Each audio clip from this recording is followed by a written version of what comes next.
So today I'm faced with a massive decision. Kickstarter or not? What are the available options when launching a game, and how do we know which is right for ours? And that's what this video is about. So in this video I'm going to be talking about a number of different options that are available when launching a game. Kickstarter is obviously the most obvious option that people go to. It's one of the biggest names and there's a lot of benefits to it, but it doesn't always work out for everyone. I posted a comment on the Board Game Design Forum on Facebook and got a ton of comments. So before we get into it, I just want to thank everyone that's commented. So James Baldwin, Mark McKinnon, that was a great conversation actually, Mark. Thanks for that one. That was a good back and forth. Ross Thompson as well gave some great feedback. Joshua Madsen, Matt Wilson, Ben Downton. In fact, Ben's in this video. We've managed to get him to interview him. He's had a few successful Kickstarter campaigns. So yeah, massive thanks to Ben for that. James Oiney, Richard Caves, Stephen Lockyer, Nick Sims, Lawrence Colson, Jessica Metheringham, Sam Dean. There's just so many people that have commented. I could just keep going, there's more and more, but thanks to everyone that's commented on that. So as we go through this video, I want to respond to some of these comments and include these in these videos because they were so helpful in putting together this consideration for whether or not Kickstarter is right for my game project. So without further ado, let's get stuck straight in and unpack this. Is Kickstarter right for your game, my game, our game, everyone's game?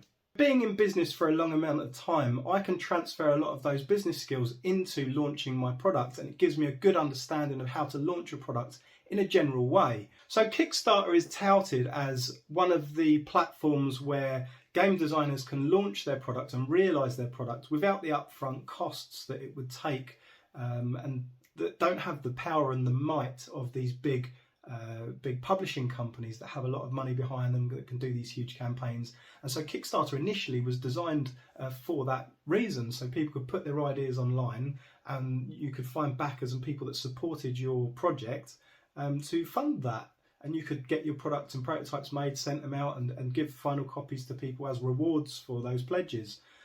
But that's changed quite a lot over the years, and we've heard stories of people that haven't funded very well despite having a really great game. You're also coming up against massive publishers that are using the platform themselves now to launch their own games that have huge budgets and huge campaign budgets to promote their games. And we can often see these campaigns that have done so incredibly well with, you know, bringing in hundreds of thousands and sometimes millions of pounds or dollars for their game, and we can look at that as an independent designer and think, that's what I want to do, that's how I'm going to get my game out there. But the reality is we don't have the funds and the budget to drum up such massive reach and exposure for our game in terms of advertising and marketing strategies and things like this. So we really have to ask the question, is Kickstarter right for us today, or are there other options? Now, there's another platform called Gamefound that I've recently come across. It doesn't seem to have quite so many big publishers on it. It's a relatively new platform designed specifically for game designers to realise their products in the same way that Kickstarter was initially designed for. Now obviously Kickstarter's all across the board, and you've got lots of different types of products, whether it's a video company looking to fund their documentary series, or an art project, or games, or whatever it might be, maybe a musician that are trying to fund their first album. Whereas Gamefound is specifically finely honed to be specifically about games. So there's another option that we can go to.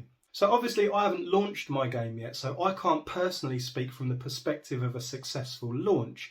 However, today I've got with me Ben Downton. He is the designer and publisher of Micro Dojo, a game that I've previously reviewed on this channel, and he has sold tens of thousands of copies, had successful campaigns on Kickstarter, and has licensed and sold his game to other distributors and just done incredibly well.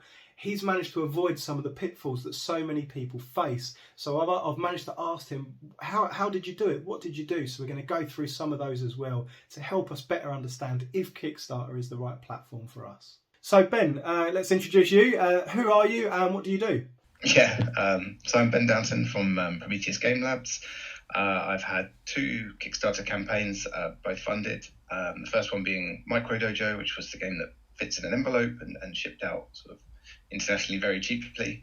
And then the second was the expansion for that, which also included sort of deluxeified version of the original game. So nice boxed edition, wooden meeples, plus the expansion content. I'm currently gearing up for a third Kickstarter launching early next year, which is Microbots, which is actually a game I've signed from another designer, from Simon Beale. So that'll be coming early next year.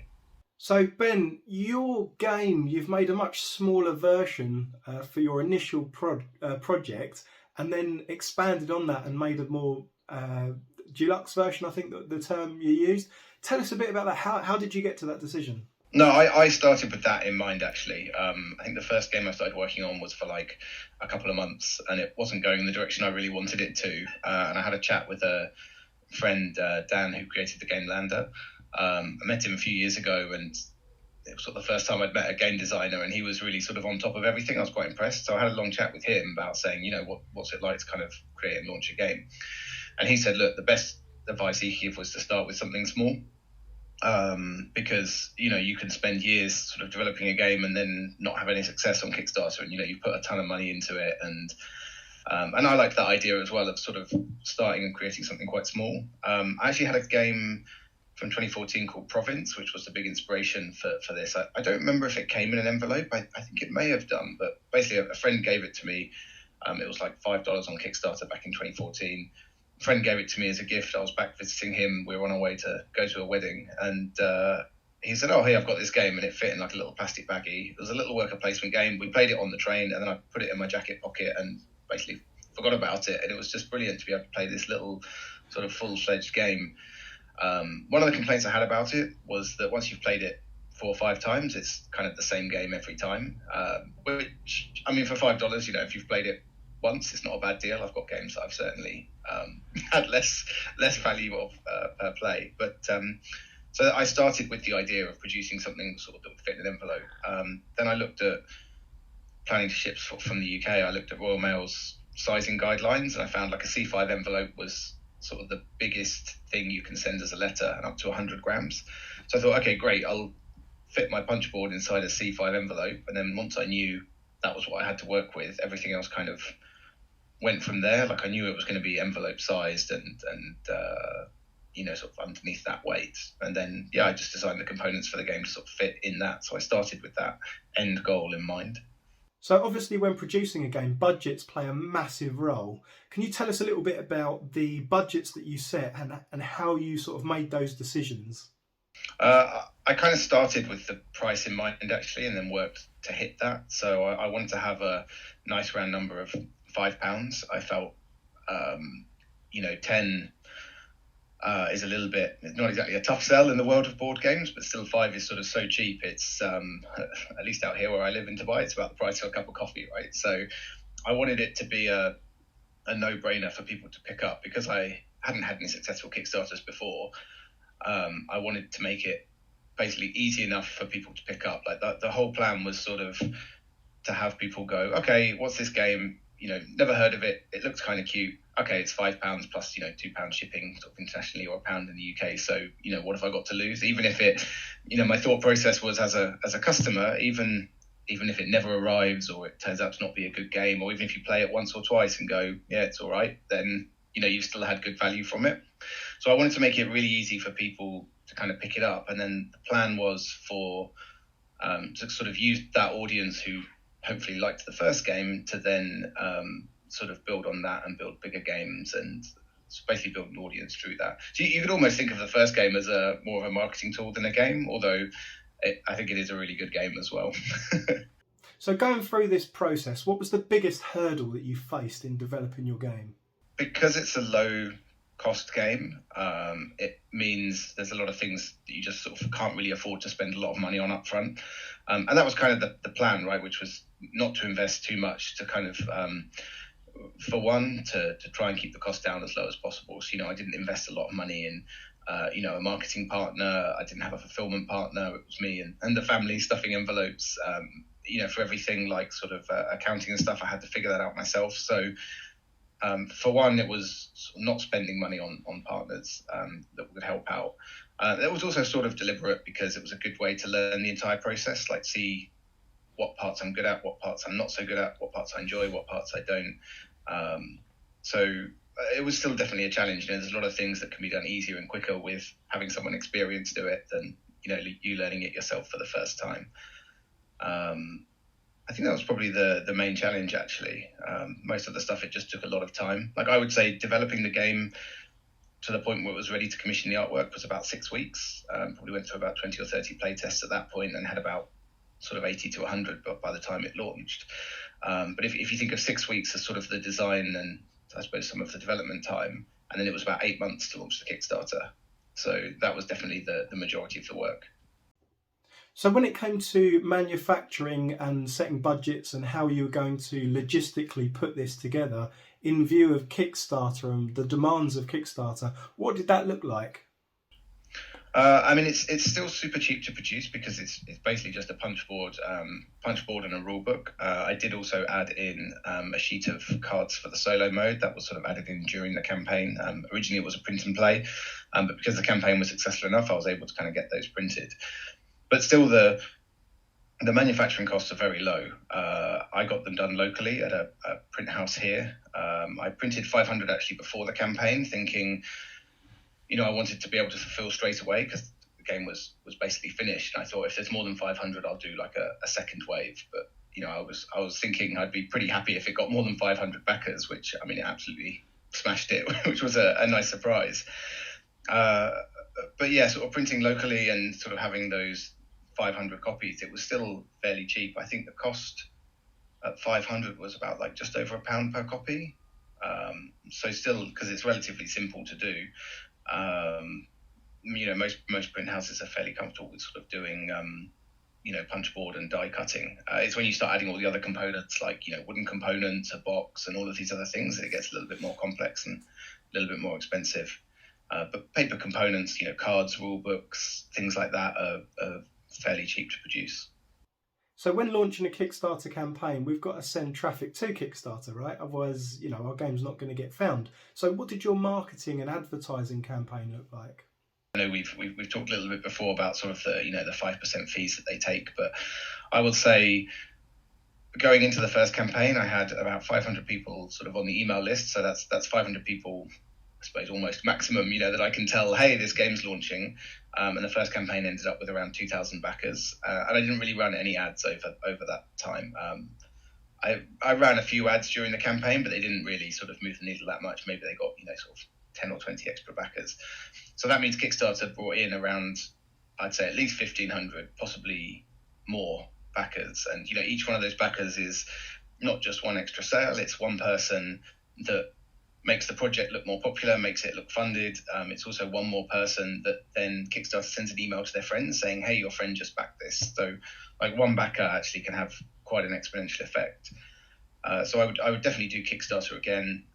The second campaign had around 1,000 backers for the second campaign. I think around, based on my guess on the pledges, around 400 or 500 were sort of returning backers and about half were new. I did run ads for that campaign, but based on the adverts I've been running sort of post-campaign to pick up late pledges and things, I don't think the ads really return all that much. Like at best, I think I've broken even or maybe lost a little bit of money, just because it's such a low-cost game. It's much harder to use ads to bring in backers. So again, I think Kickstarter has probably brought in around half of the backers for that recent campaign. So definitely I would use Kickstarter. Even the sort of the 5% is quite a small amount compared to sort of the amount that they bring in terms of money raised, and not just money raised for extra funds, but also that means if instead of printing 500 copies, I'm printing 1,000, then that reduces the cost per unit. So actually it makes those 500 backers that I already brought cheaper to provide their game as well, if you think about sort of segmenting it. So yeah, I would definitely use Kickstarter again. So aside from paid advertising and marketing on that side of things, have you tried the influencer route and sent out review copies, and how was that? I've engaged with influencers in the sense that I've sort of sent review copies out to people. The approach I took with the original game and in fact with Loyalty and Deceit was to send it out, basically to have more copies produced and send those out to reviewers that will sort of basically non-paid reviews. One reason is sort of because with paid reviews, I think you're sort of always expecting to get a positive review if it's a paid review. So I'm not sure they're quite as independent. But realistically, the main reason that I did it was it's much cheaper to send copies of a game that's cheap to produce out to sort of 20 different reviewers and have lots of different opinions and lots of chatter about it than it is to send one copy to a big reviewer and pay to have the review done. So for a low budget or low cost game, I think it made sense to sort of send it to lots of different people. And then of those reviewers that I worked with that had a good relationship with from the first game, I then reached out to them for the expansion to kind of do another review. And it's basically, for the cost of sending a prototype, which the prototype costs and shipping are quite expensive relative to the actual game. And then, I like to send them a nice proper copy when the final print run's done. But still, the cost of that is much, much lower than sending it for a paid reviewer. So it's been really great chatting with Ben and getting a chance to ask him about how he managed to get around the competition of big companies with big budgets with his own Kickstarter campaign and not having those budgets himself. One of the key aspects to this was the fact that his cost of product to sell it to the customer was so low at just £5. This is very different from most of the other examples we see on Kickstarter of these big companies that have these big budgets. So that managed to get around that issue. The second thing that he does is the fact that it's so small and the postage cost is so low. This also keeps the cost down, so he's able to get around that as well. This is a great approach and something that we can all consider when approaching our own game. Now, if I look at my own game, Influencer, at the moment the box is this size, so that's going to cost me quite a lot to post it. Also, the cost of the producing this particular box has its own cost as well.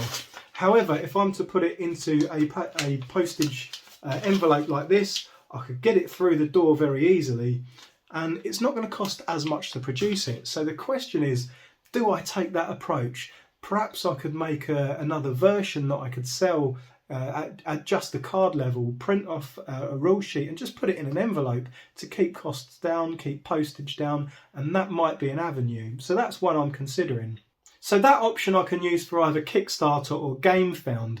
The other two options we've got is Gamecrafter. Now with Gamecrafter, you essentially upload all your artwork and you don't have to print anything. So when the customer comes to the website, they see the product, they can buy it, and the Gamecrafter company will print that one single copy for that one single customer. There's no upfront cost, and you make whatever percentage each item sells. So there's no upfront cost whatsoever. There's no campaign to be held, none of that. The trouble is the cost to produce it is quite high at a single unit. It's lower than, say, some other companies if we were to go and get a low print run. But then there's no real margin to grow and build if you get a large print run. So that's another option is Gamecrafter. The quality, however, of Gamecrafter compared to a big manufacturing company isn't quite so high because they're single units. A lot of them are made by hand and they just don't look as nice or feel as nice. And for the cost that the consumer is going to pay for it, that comes into question whether that's the avenue to take or not. For me, I'm not sure that's the avenue that I would take. The final option, which I'm sort of on the fence of between Kickstarter or Gamefound and this other avenue, is with my previous businesses, I've created a product. So I've bought 10, 12 copies of that particular unit, sold those 12, and then I've bought 24 with the price of the product and the profit that's made. And then I've bought 48, and then I've ended up selling 200 units a month of that particular product. So to transfer that business model over, there's no reason why I couldn't do this with the game as well. So another thing to consider are the fees that Kickstarter charge. So 5% for using their platform, plus another 3 to 5% for their processing fees. So that's 10% of whatever you're selling. Now, typically speaking, if you hit £50,000 or $50,000 in your sales, which I imagine would take quite a big campaign to do that, and not everyone can reach those figures, but if that was the case, then the fees would be around £2,500.